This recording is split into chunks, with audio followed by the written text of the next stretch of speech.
Radio Publique Africaine.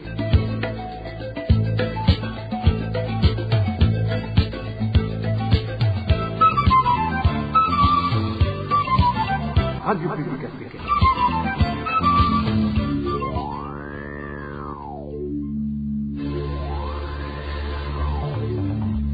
C'est le moment de suivre le journal parlé en français. À la présentation, Josiane Mouzaned. Au sommaire de cette édition, il se remarque une recrudescence de criminalité dans divers coins du pays. À Gitega, des gens armés d'objets tranchants sèment la terreur depuis un certain temps. À Kirundo, ce sont les pêcheurs qui sont dans le collimateur des malfaiteurs, non encore identifiés, qui ont déjà assassiné 4 des pêcheurs de Woussoni. Et à Bujumbura, c'est au tour du chef de zone Nyakabiga de se faire cambrioler à son domicile par des gens munis de machettes, des gens pourtant signalés depuis un certain temps sans que l'administration lève le petit doigt.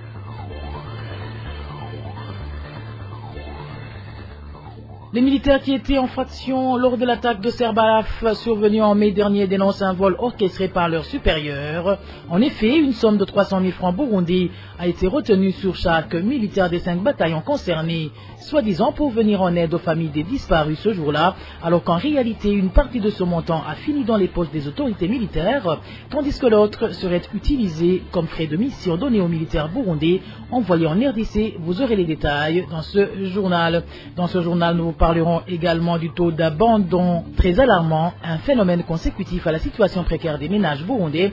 Voilà pour les grandes articulations. Bien le bonsoir sur vous, mesdames et messieurs. Tout de suite, le développement de ces titres.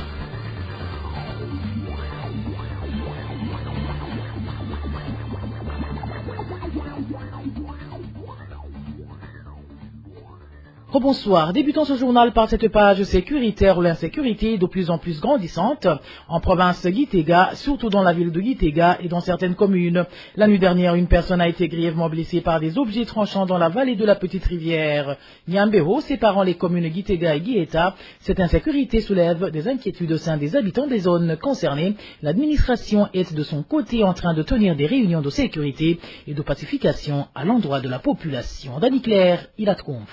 6 cas de meurtre et un cas d'une personne grièvement blessée ont été enregistrés dans la province de Gitega durant une période de moins d'un mois. Le cas le plus récent est celui d'un homme exerçant un métier de chauffeur de véhicule qui a été grièvement blessé par des inconnus à l'aide des objets tranchants. C'était la nuit dernière, dans la vallée de la petite rivière Nyambero, qui sépare les communes Gitega et Guiheta de la province de Gitega. La victime se fait soigner actuellement. À ce même endroit, un homme y a été tué, semi-décapité il y a un peu plus d'une semaine. Et dans la nuit de samedi à ce dimanche, un homme a été tué à quelques mètres de sa maison, à la colline Nyabututsi rurale, commune et province de Gitega. Sur cette même colline, une femme a perdu la vie dans une explosion de grenade lancée chez elle il y a de cela 2 semaines. Un autre, il y a un peu plus de 2 semaines, qu'un autre homme a été tué par des inconnus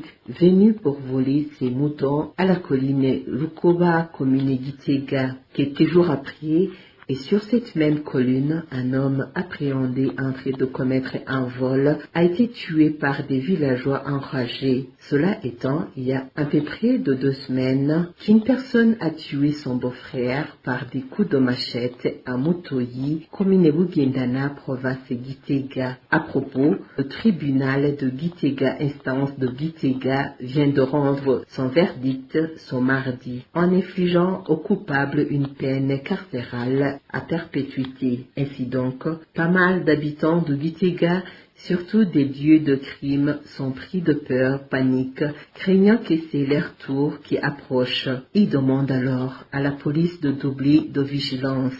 De son côté, l'administration est en train de tenir des réunions de sécurité et de pacification à l'endroit de la population. Ce lundi, l'administrateur de la commune Gitega avait rencontré les habitants de la colline Nyabututsi rurale. C'est au moment où, ce mardi, le gouverneur de la province de Gitega a rencontré les habitants de la ville de Gitega et ses environs au stade Ingoma de Gitega. Dany Claire, il a trouvé à Kirundo, 4 personnes ont été tuées vers la fin de la semaine dernière lorsqu'elles allaient pêcher dans le lac Gweru situé en commune Woussoni. Notre source indique que les assassins n'ont toujours pas été identifiés. Suivez le témoignage témoignage de cet habitant de la commune de Boussoni qui s'est confié à la RPA. Dans le lac Gouérou, il y a 4 personnes qui ont été tuées.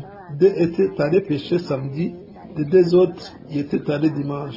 Elles sont toutes mortes. Seuls les 2 corps de celles qui ont été tuées samedi ont été retrouvés. Il s'agit d'un certain Bitama et Bigimana. Ils ont été tués par coup de machette. Les corps de ceux qui ont été tués le dimanche n'ont pas encore été retrouvés. Jusqu'à présent, on n'a pas encore connu des présumés assassins.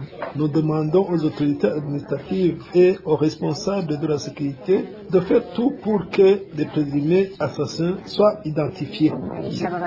Sécurité toujours, le chef de zone Nyakabiga a été dépouillé de ses 3 téléphones et de l'argent dans la nuit du dimanche à lundi. Les auteurs de ce vol étaient armés de machettes selon les sources sur place. Émile Nivasumba. Ceux qui ont volé dans le ménage du chef de la zone Nyakabiga dans la nuit de dimanche étaient cagoulés, selon nos sources. Ce jour-là, Gervais Ndihokubgayo était rentré chez lui à la 17e avenue à Nyakabiga 1 après 23 heures, mais ses voleurs étaient déjà sur place, selon les mêmes sources. Sa femme, leur enfant et leurs domestiques étaient déjà au lit. Les voleurs ont ramassé les 3 téléphones de Gervais Ndihokubgayo sur la table. Ils les avaient déposés pour aller prendre la douche, rapportent toujours nos sources. C'est à son retour que ces voleurs ont obligé Gervais Ndihokubgayo à leur donner tout l'argent qu'ils possédaient dans la maison. Nous n'avons pas pu connaître le montant volé, mais nos sources signalent que le vol a été perpétré lorsque les policiers qui assurent la sécurité du chef de la zone étaient déjà retournés au bureau zonal. L'information du vol a commencé à se propager dans la zone Nyakabiga dans la matinée de lundi. Certains habitants de cette zone de la commune Mukaza qui ont vu Gervais Ndihokubgayo dans la matinée de mardi nous ont signalé qu'il n'avait toujours pas de téléphone portable. Nous avons même tenté de le contacter sur son numéro, mais il ne passait pas. Nous n'avons pas pu joindre non plus l'administrateur de la commune Mukaza, Renova Sindaihevura, mais certains habitants de Nyakabiga demandent que leur sécurité et celle de leurs biens soient assurées, d'autant plus que les actes de vol sont devenus monnaie courante dans cette zone de la mairie de Bujumbura. Parlons à présent éducation, plus de 70 000 élèves ont abandonné l'école dans différentes provinces du pays au cours du premier trimestre de l'année scolaire 2022-2023. La pauvreté et la famine qui gangrènent les familles en seraient les principales causes. Certains experts en matière d'éducation indiquent que l'extension des programmes de cantine scolaire pourrait être une des solutions à ce problème. Le point avec Emmanuel Nyongeko. 6 provinces qui viennent en tête pour ces cas d'abandon scolaire, selon les statistiques du ministère de l'Éducation nationale, sont Kirundo et Ngozi, avec un effectif de plus de 7 000 élèves chacune, Rutana, Chibitoke, Kayanza et Muyinga, avec plus de 5 000 élèves qui ont abandonné l'école pour chacune des provinces. Dans la plupart de ces provinces, selon l'article du journal Burundi Echo du 24 mars courant, les élèves qui renoncent à l'école sont ceux issus de familles pauvres, d'autres quittent l'école à cause de l'échec scolaire, des cas de maladie, sans oublier des cas de grossesse non désirés chez les jeunes filles. Les provinces de Karuzi, Mwaro et Bururi viennent en dernière position avec un effectif compris entre 1400 et 1950 élèves qui ont quitté le banc de l'école. Ce phénomène touche beaucoup plus les élèves du fondamental que ceux du post-fondamental. Les enquêtes menées par l'Institut de statistiques et d'études économiques du Burundi, Istebu en sigle, montrent que des provinces telles que Kirundo, Ngozi, Muyinga et Rutana figurent parmi ceux qui affichent des taux de pauvreté largement supérieurs à la moyenne nationale, aussi bien au niveau des ménages qu'au niveau individuel. Malgré la gratuité des frais scolaires, les parents n'ont pas de moyens pour l'achat du matériel scolaire de leurs enfants. Étant donné que ces provinces sont frontalières des pays limitrophes du Burundi, les jeunes garçons quittent le banc de l'école pour se rendre dans ces pays, espérant y trouver une vie meilleure. Selon le journal Yaga Burundi, publié ce 23 mars, certains élèves des provinces du nord du pays abandonnent l'école pour se lancer dans des activités d'exploitation minière, mais aussi pour exercer le petit commerce. Ce journal écrit également que pour des cas de grossesse non désirée, les jeunes filles tombent dans le piège des hommes qui leur promettent des objets matériels en échange des rapports sexuels au moment où les mauvaises conditions de vie, entre autres la pauvreté et la famine qui menacent les ménages, seraient les principales causes de ces effectifs élevés des cas d'abandon scolaire. Certains experts en matière de l'éducation indique que l'extension des programmes de cantines scolaires pourrait être une des solutions à ce problème. Emmanuel Nyongeko de l'éducation, passons à la page justice pour vous parler de l'annulation de la première audience publique du procès du docteur Christophe Sahao qui était prévu de se dérouler à Ruyigi avec pour motif que le conseil d'administration de Kila Hospital s'est constitué partie civile à la dernière minute, disant qu'il a des éléments à charge, ce qui selon maître Gustave Nyonzima, l'un des avocats du docteur Christophe Sahao, devant les juridictions internationales et président du CAVIB, n'est qu'une création de manœuvre dilatoire de la part du conseil d'administration de Kila Hospital qui veut gagner du temps vu que le dossier est vide. Suivez maître Gustave Nyonzima.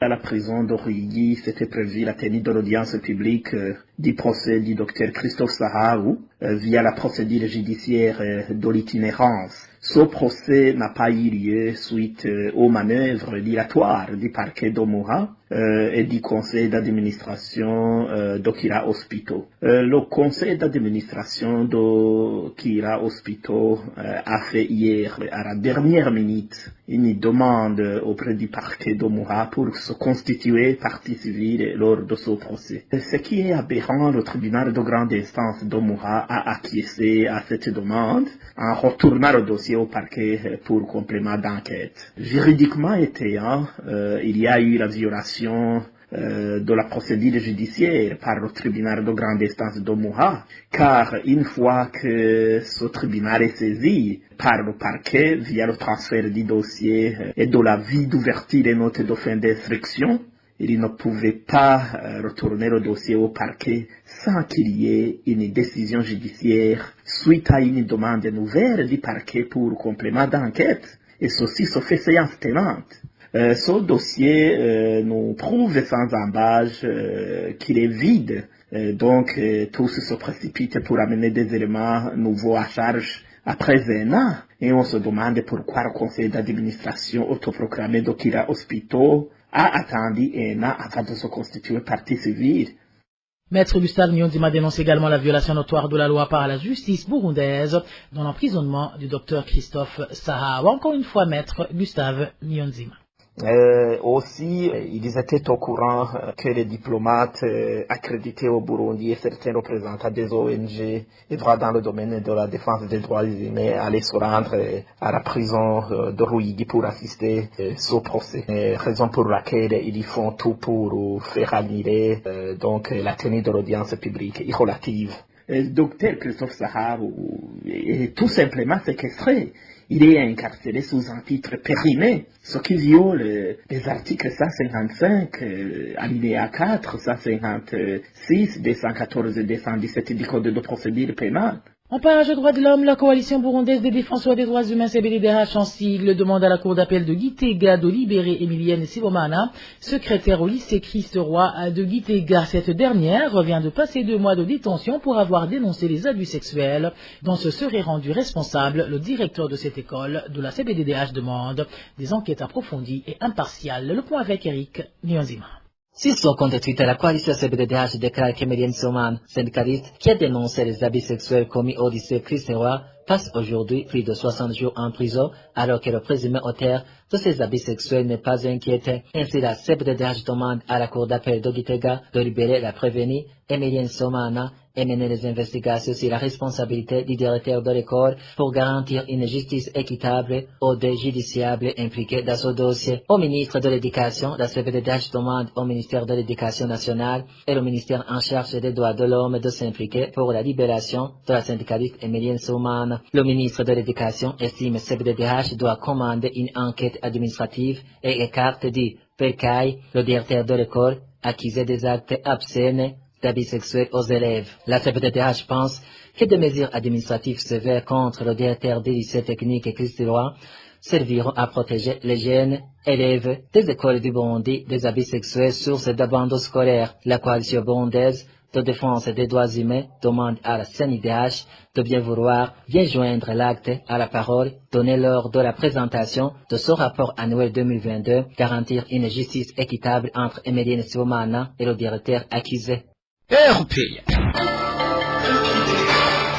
Je vous le disais en titre, les militaires burundais de la MISOM appartenant à plus de 5 bataillons dénoncent le vol de leur salaire, dont ils sont victimes de la part de leurs supérieurs. Selon ces militaires, une somme de 300 000 francs par mois leur est retranchée sur leur salaire, soi-disant pour venir en aide aux familles des militaires qui ont succombé dans les attaques de Serbaraf en Somalie, un montant qui n'est malheureusement jamais parvenu aux concernés, comme en témoigne un des militaires en mission de maintien de la paix en Somalie. Suivez.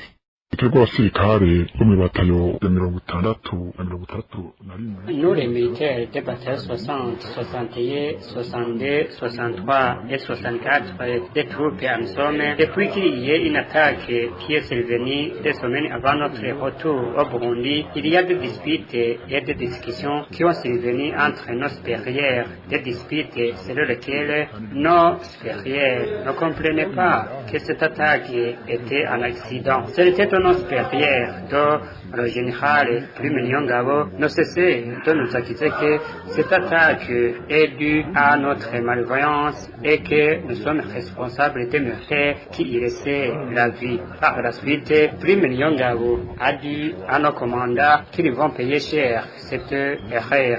Malheureusement pour le moment, ce ne sont pas nos supérieurs seulement qui sont en train de payer cher ces erreurs, mais ça nous affecte aussi nous les militaires de bas étage.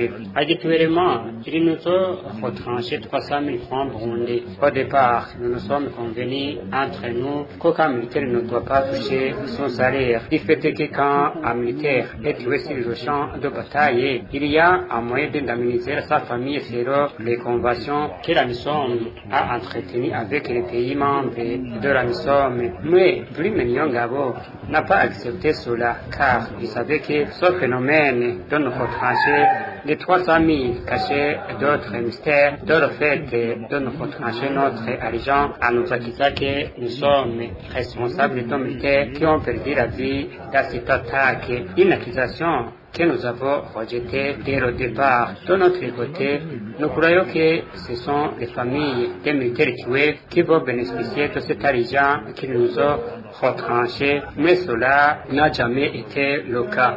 Par la suite, même ce vol de notre retranché l'argent a continué pour des autres bataillons qui se sont rendus en Somalie après l'attaque.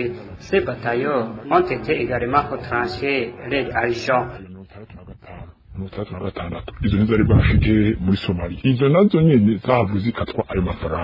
Ce militaire regrette qu'au lieu de profiter aux familles des victimes, cet argent ait été accordé à leurs compatriotes qui acceptent de se rendre en RDC combattre les rebelles, y camper, d'où ils demandent à leurs supérieurs de couper court avec ces détournements. Mais les informations qui nous parviennent pour savoir que cet argent qui nous retranche est octroyé aux militaires qui acceptent de participer à les affrontements qui se déroulent en République démocratique du Congo. Chaque militaire qui accepte de s'y rendre est motivé par un enveloppe de 700 000 francs burundais pour lui plaire. De notre côté, nous ne savons pas à quel se vouer. Imaginez-vous que ce soit si notre salaire est nouveau, que ce soit lors d'échange de cet argent en francs burundais, là aussi, il nous vole. Expliquez-nous comment un militaire qui meurt en Somalie doit être indemnisé par son compatriote, comme si c'est son compatriote qui l'a tué. Nous demandons que notre argent nous soit remboursé car il s'agit du vol. Nous savons tous comment on indemnise un militaire qui est assassiné à la guerre, en plus que les familles qui ont parti de leur réclament elles-mêmes au plus du gouvernement d'être indemnisées. Que l'argent soit remis sur notre compte, car c'est du vol. Comment même ces deux bataillons qui se sont rendus en Somalie ont été retranchés de cet argent alors qu'ils étaient au Burundi lors de l'attaque. C'est un vol de haut niveau.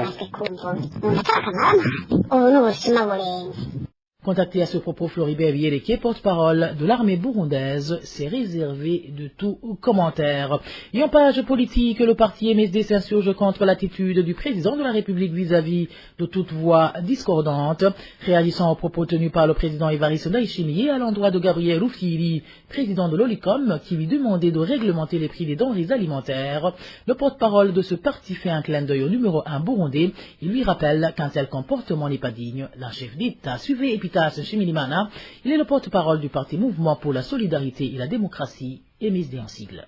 Umuntu aravye ukuntu Evariste Ndayishimiye yirirwa arakindaga abarundi ababwira urudandazwa. Si l'on fait l'analyse du développement du pays aujourd'hui, l'évolution du pays, il est carrément difficile d'affirmer que le pays est dirigé par un président. Il se vante devant des citoyens qu'ils perdent des vies chaque jour à cause de la misère et la pauvreté. Il leur montre que les vastes champs, les plantations et bétail qu'ils achètent dans les fortunes de l'État, il leur présente ces vastes champs, des plantations et des bétails qu'ils achètent dans les fortunes de l'État. Cette personne ne mérite pas d'être appelée président de la République. Le fait de dénigrer le président de l'UDICOM devant le public, il n'y a rien de nouveau. C'est la suite de la conduite. Monsieur le président Evariste Ndayishimiye est habitué à dicter et terroriser celui qui évoque ce qui ne marche pas au pays. Le fait que Gabriel Rufyiri ait demandé au gouvernement ou au chef de l'État d'exaucer des produits importés de première nécessité, ça n'a rien à voir avec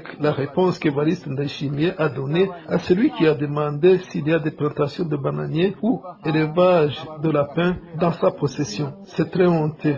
C'est la raison pour laquelle la plupart des Burundais préfèrent se taire. Paradoxalement, les hautes autorités crient haut et fort qu'il y a une paix durable au Burundi. Quelle paix durable alors que celui qui veut exprimer son opinion sur ou un autre sujet est poursuivi ou bien diffamé publiquement.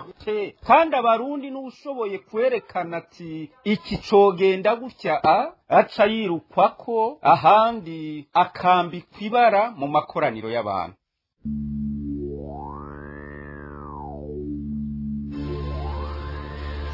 Et voilà, amis fidèles de la RPA, c'est par ici que prend fin le journal en français de ce mardi 28 mars 2023. Merci pour votre aimable écoute. Merci également aux équipes rédactionnelles et techniques pour leur franche et parfaite collaboration. À la présentation de ce journal, vous étiez avec Josiane Mouzaneza.